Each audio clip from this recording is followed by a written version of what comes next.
Hi, I'm Heather. Welcome to class. Today we're going to practice the first 6 poses in a sequence for indigestion as given by BKS Iyengar in his book Yoga, the Path to Holistic Health. You'll find the full sequence in my video library in the therapeutic collection on my website heatherkitchenyoga.com.au. And before we begin, I invite you to subscribe to this channel, to like, share and comment so that those actions contribute to the algorithm presenting this content to other people who are searching for inspiration for their yoga practice. Before we begin, if you find this video helpful, be sure to like and subscribe. We're going to do some standing poses, and some people may prefer to use bricks as additional support in the standing poses. I'll be demonstrating with the bricks so that you know how to use them. Let's place the bricks to the back of the mat, on the left and right sides of the mat, so that they're not in the way as we stand in Tadasana. Initially, let's stand with the feet hip-width apart because that can provide us with more stability, but also it can provide us with more of a feeling of broadness through the pelvic abdominal area, through the sacrum. And when we consider the digestive system, it runs from the mouth down all the way to the base of the torso. And so we've got this broadening here and the base of the torso, the pelvic abdominal area. As we stand in Tadasana, let's bring some action to the legs. Press the thighs back and press the buttocks forward. So if I'm showing you sideways, we want to feel that not just pressing the thighs back, which might cause the buttocks to tilt back and the pelvis to tilt forward, but we're also pressing the buttocks forward so that the pelvis then can move into a lift. We're lifting the front of the pelvis. Obviously we don't want to overdo, so we're not going into a posterior tilt there, but we certainly don't want to be in an anterior tilt, which causes the lumbar to dig in considerably. We call that a sway back. Lift the front pelvic bones up as you press the buttocks forward. And remember, you're pressing the thighs back as well. Thighs press back, buttocks press forward, pubis to navel lifts. And to encourage that lift, let's interlock the fingers and hold the lower abdomen, but not just hold, lift it up. So you're encouraging the lifting up of the flesh and the organs in that lower abdominal area. Draw pubis to navel up with the help of the grip of the hands, and at the same time, lift your chest. The shoulders roll back, the collarbones broaden as the sternum, that's the breastbone, lifts up. Then keep the lift in the pelvic abdominal area, front pelvic bones drawing up, and stretch the fingertips down. I'm going to turn to face you now. Stretch down through the fingertips, maintaining the rolling back action of these shoulder tips, the top of the upper arm bones. Containing the abdomen, not letting it spill forward. Front pelvic bones lift and the front ribs are contained, and that's going to be important when we raise the arms up in a moment. We observe our posture here in Tadasana. Then we move to Urdhva Hastasana, the upward arm pose. There's a couple of ways we can come into this. One is taking the arms out and up, and the other is sweeping the arms forward and up. Now, it can depend on how your shoulders feel. If the shoulders feel stiff and this feels uncomfortable, taking the arms out and up, perhaps there's a shoulder injury, then you bring your arms forward and up and you might find it more accessible. But we find ourselves with the arms, the hands shoulder width, the arms lifted up, and we're creating a vertical line, if possible, from the ankles, through the hips, through the shoulders to the fingertips. You might like to look up at the hands and see that the hands are shoulder width and that they're aligned. You haven't got one arm further forward than the other. And lift the arms as if they're beginning at the waist.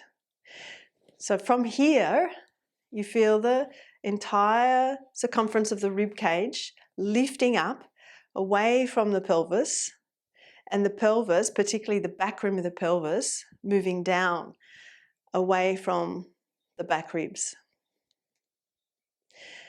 Steady your breath and steady your gaze.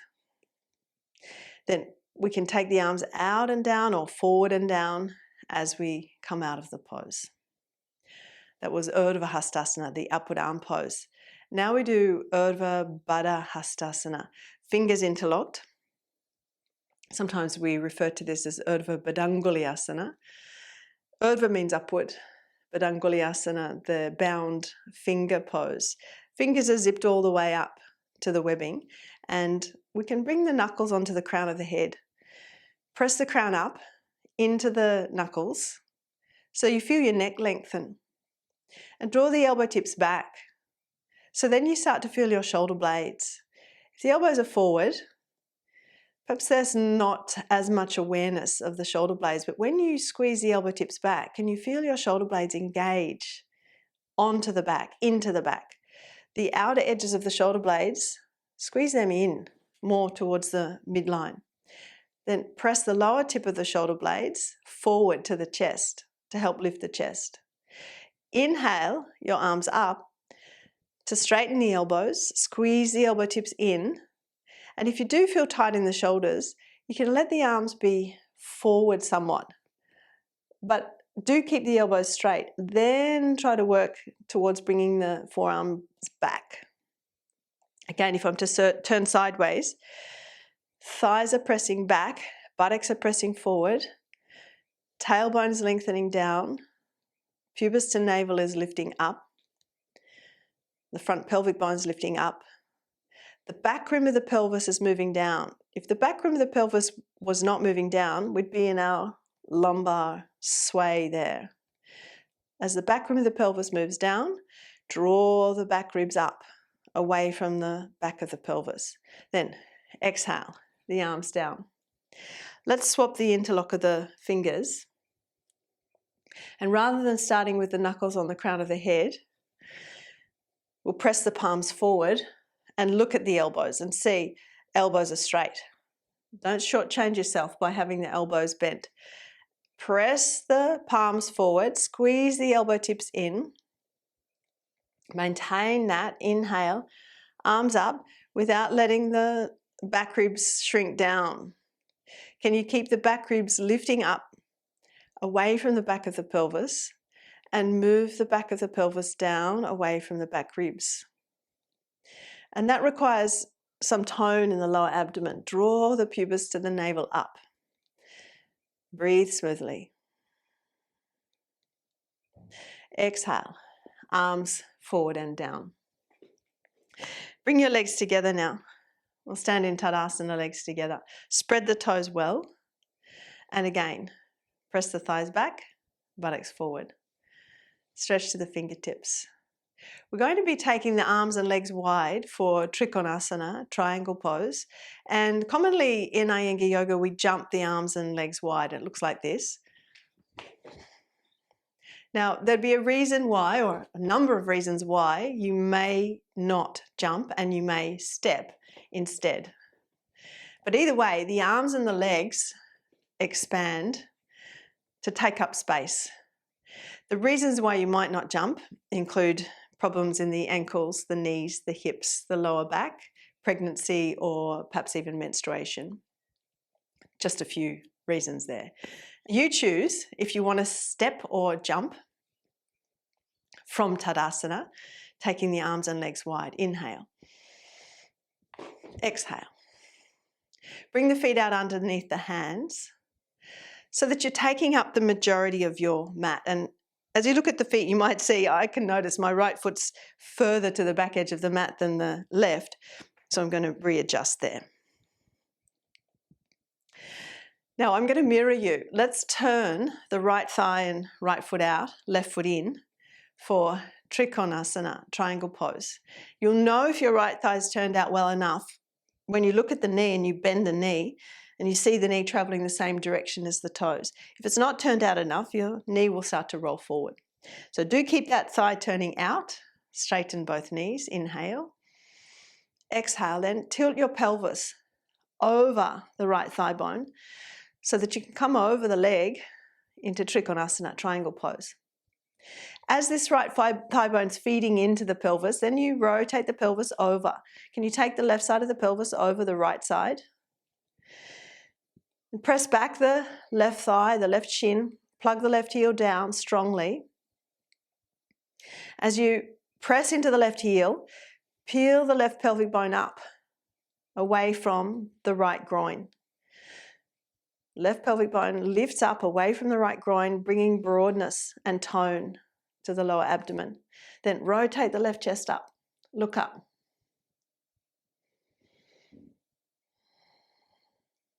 Inhale, stand up. Turn your feet through the center, and then we'll turn to the left. Left thigh turns out again. You might want to look at the left leg. As you bend the knee, see that the knee is traveling the same direction as the toes. It's not rolling forward. Left thigh turning out, then straighten both legs. Inhale, exhale. Tilt the pelvis over the left thigh bone so that you can reach down along the shin. That right side pelvis now is tilting over the left. The left femur bone's feeding into the pelvis as the pelvis is rotating. Then the right thigh is pressing back, right shin's pressing back, right heel's plugging down. And from the pressure into that right heel, then peel the right pelvic bone up away from the left groin so that you're broadening the pelvic abdominal area and bringing tone to that region, the organs in the region as well as the muscles. Then we turn the chest, turn the head, rotate the right chest up towards the ceiling as you reach your fingertips up. And stand up. Inhale. Turn your feet through to the center, and you might want to narrow the stance a little in preparation for jumping the legs back. Inhale. Exhale. Arms and legs back through Tadasana. Establish your Tadasana. Bring the legs together, feet together. Lift the toes, spread them apart. Keep the kneecaps gripped. Front thighs switched on, quadriceps switched on. We move to Parsvakonasana, the lateral angle pose, or the side angle pose. Again, we'll jump or step wide. Inhale. Exhale. Once more, take your feet out underneath the hands. This time we'll use the bricks. We've got them there, so we can use them. Turn your feet to the left side and release the arms for a moment so that you can get your brick. You bend your knee so that you can reach your brick and put it behind the outer edge of the foot. And you can decide what height. You might prefer to have the brick up higher if you're feeling that reaching down lower is difficult. Inhale. Bend the right knee as you exhale, and let's go halfway into the pose. Where the right forearm is resting on the right thigh. Then make sure your hips are descending. You don't want to be half-hearted about the pose. As you bend the right knee, suck the outer left hip in and bring your right thigh parallel to the floor, ensuring that your right knee is vertically top of the ankle. Press back the left thigh, the left shin, plug the outer left heel, spread the little toe on the left foot, then reach your hand to the brick. But keep your knee moving back to the arm. Now, top arm can lift up, turn the chest, look up, rotating the left chest up towards the ceiling, plugging the back heel down, then perhaps you can take your arm over to the diagonal, creating that side angle or lateral angle. As you go on, pressing the right knee back to your arm, squeeze the right buttock forward, press the left thigh back. Stand up, inhale. Then we'll move that brick out of the way, put it on the floor behind your mat, turn your feet and move your brick that's on the left side so that it comes in line with the outer foot. Stretch the arms out, inhale. Bend the knee as you exhale, forearm to thigh, right hand can sit on the waist for a moment. We establish awareness of what we're doing here. Suck the outer right hip in, descend the hips so that your left thigh comes parallel to the floor. Left knee vertically top the ankle. Press the right thigh back, right shin back, plug the outer heel, and even spread the little toe on that right foot. You're broadening the outer foot to the floor. Then reach your hand to your brick, but press the knee back to your arm. As you press the knee back to the arm, squeeze the left buttock forward and go on pressing right thigh back, right shin back. Then take top arm up, rotate the chest, turn the right chest up towards the ceiling, and as you pressurize the right heel down, perhaps then you can take your arm over to the lateral angle. Go on, sweeping the right chest up towards the ceiling and pressurizing the outer right heel. Then stand up, inhale, turn your feet, narrow the stance, jump in or step in, Tadasana. Then let's move this brick so that it's not going to be in the way when we jump the arms and legs wide again. Take a few steady breaths.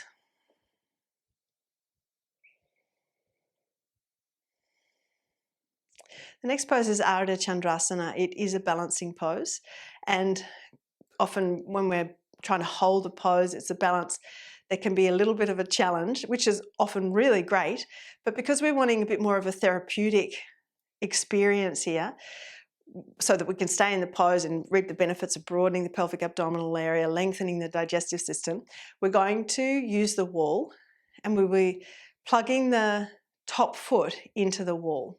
We can take our mat to the wall and we can use our bricks. We just need one brick for this. We're going to balance on the right leg first, so I'm not going to be mirroring you here. I'm going to be balancing on my right leg as well. We step the right foot our leg's length away from the wall.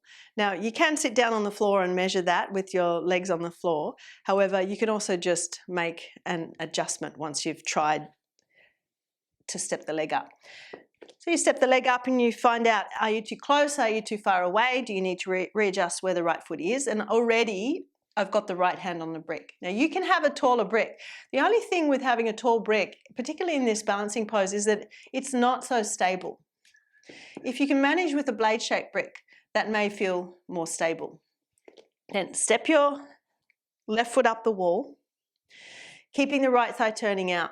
Like we did in Trikonasana, you might want to bend the knee and see, is the knee rolling forward or is it rolling out so that it faces the same direction as the toes?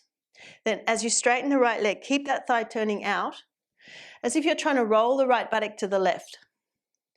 Roll the right buttock towards the wall now, towards that left foot, and squeeze the buttock forward.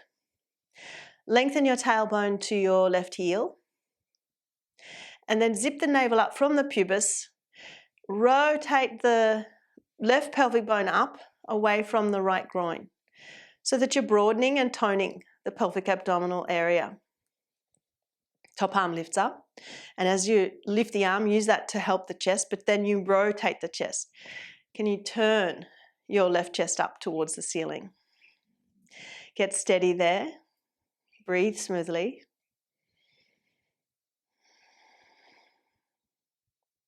And then we can step down. Note where your right foot is and simply step your left foot next to or in the same position. Left hand's on the brick. Right hand can sit on the waist while you establish your stance. Take the right foot up the wall. The right toes are not pointing down towards the floor, they're pointing away from the floor. Then look at your left knee. You might like to bend it just so that you can see that the knee is traveling the same direction as the toes. As you straighten the leg, keep the thigh turning out, roll the left buttock towards the wall. Left buttock rolls towards that right heel, and the tailbone moves in.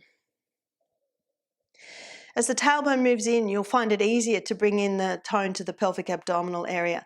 Draw pubis to navel up and rotate the right pelvic bone up away from the left groin. Stretch your top arm up, turn the right chest up towards the ceiling. Sweep the left armpit chest forward and go on breathing smoothly.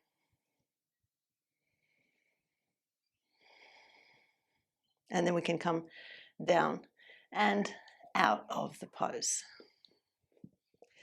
As mentioned at the beginning of this class, we were practicing just the first 6 poses of the sequence for indigestion. You'll find the full class in my video library. It's housed in the therapeutic section, heatherkitchenyoga.com.au. You'll find many other classes in that library, and I invite you to start your subscription with a 7-day free trial. That's it for today. Thanks for joining me. For more in-depth teaching, check out the video library on my website, heatherkitchenyoga.com.au. The link is in the description box below.